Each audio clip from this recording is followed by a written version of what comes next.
Yung dumating, yun. So, welcome to everyone. Thank you, Joe, for the privilege of sharing sa CCL. Thank you for yung binigay mong topic, which is the Philippine situation. Supposedly po kasi, last week pa ako rito, di ba? Last week kaya lang, nag-flare up. For the first time in my life, nag-flare up ako ng gout, and doon ko na-experience, grabe pala talaga. Talagang sa Bisaya, tama, talagang, you crawling ba, because of pain, no? I never experienced it before. Talagang 24/7 pain. Tapos doon ko na-realize na pain is very good because it helps clarify many things in your mind, di ba?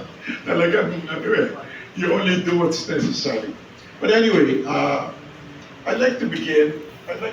It's going to be very short. I'm not going to speak as a politician. I'm not going to speak as a government official. I'm going to speak as a fellow Christian. And in my experience in the faith, I've come to realize that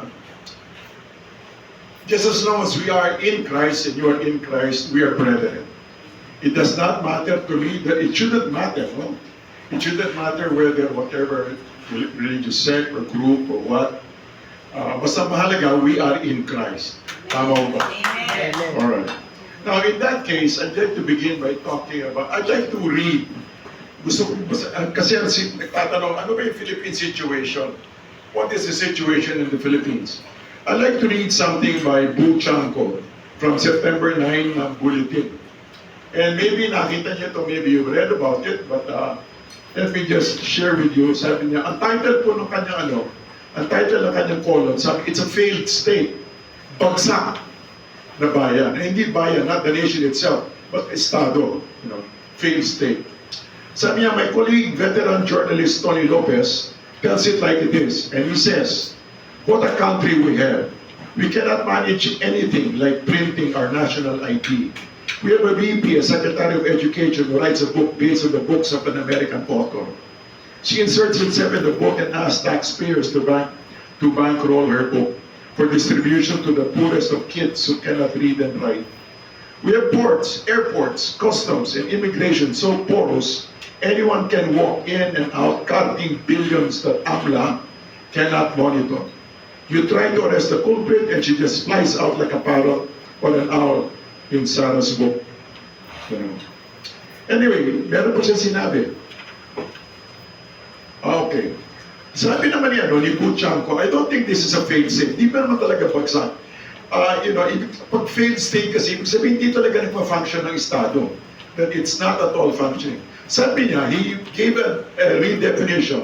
And instead of calling it a failed state, bagsak na Estado, ang tawag niya, soft state. Ano ba soft state, sabi niya?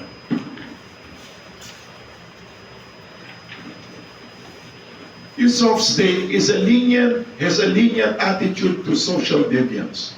Kumbaga, hindi stricto ang soft state. Soft states do not make hard decisions, even if the situation demands it. Masyado tayong we're very forgiving. Mapagpabaya. And not only that, hindi talaga ayaw natin i-confront because that's culturally, hindi ba masyado malakas sa atin smooth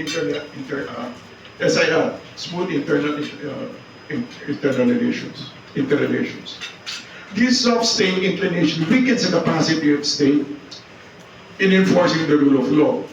Tapos sabi niya, a general lack of social discipline, deficiency in legislation, in particular in law observance and enforcement, lack of obedience to rules and directives, handed down to public officials on various levels, frequent collusion of those officials with powerful persons or groups of persons whose conduct they should regulate, and at bottom, a general inclination of people in all strata to resist public controls and their implementation. In other words, isa tayong bayan pasaway.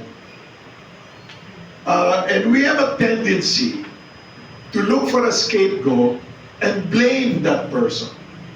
Either it's this or that, it's either Duterte or BBM, depending. And right now, what is happening is that, medyo